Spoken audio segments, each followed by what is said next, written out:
البنات السلام عليكم، كي دايرين؟ لاباس عليكم؟ صحيحتكم لاباس؟ نبداو بالصلاه على رسول الله كيف دائما. اللهم صل وسلم وبارك على نبينا محمد وعلى اله وصحبه اجمعين. فايته عملت معكم طنجيه باللحم، دابا انا غادي نديرو الطنجيه بهذا بالدجاج الطوسيه اولا كروازي، ولا كل واحد اللي عنده اللي بغى يديرها بالرومي يديرها، غير هي ما ديروهاش في الكوكوط الاحسن طيب في الطنجره وطيب على خاطر حتى هذه غادي نطيبها في الطنجره.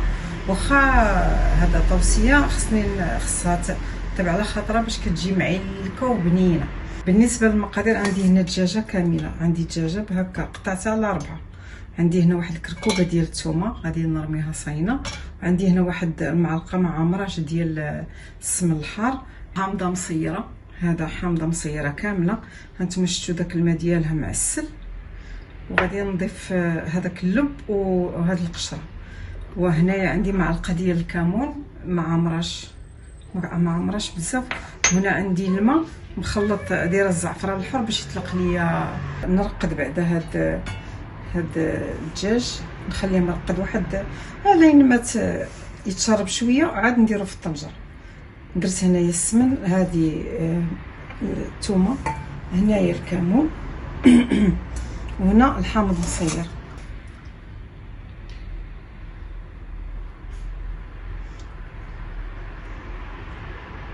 هذه التعسيله ديال الحامض مصير.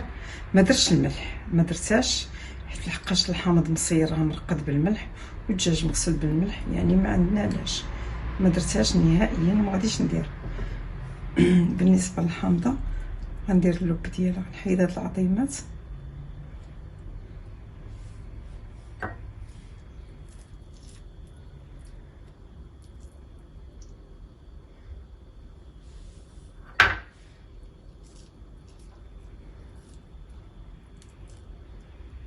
عرفتوا الريحه ديال الحامض، سبحان الله، الحاجه البلديه اللي مصايبه باليد.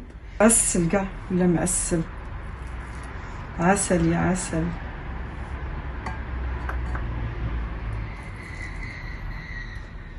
صافي غادي نخليها غير هنا، ما غاديش نديرها دابا حتى نخلط هادشي.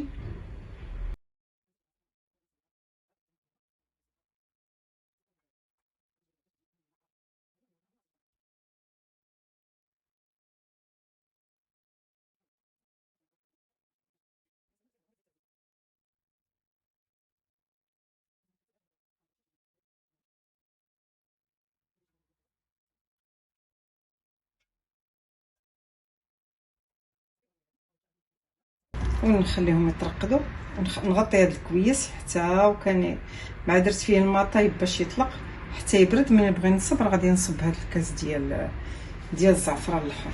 هو الدجاج صافي انا غادي نديرو في الطنجره، وغنضيف ليه الكاس ديال الزعفران الحر.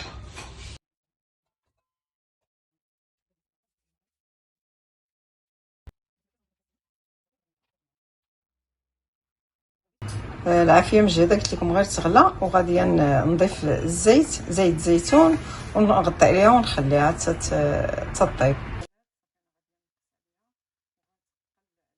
الطنجيه طابت معلكه نشفات تماما. هانتوما شفتوا كي جات.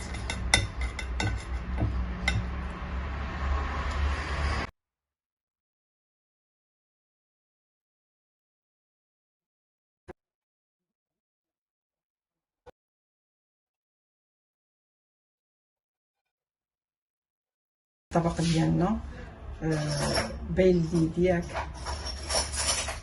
ما شاء الله ديالنا.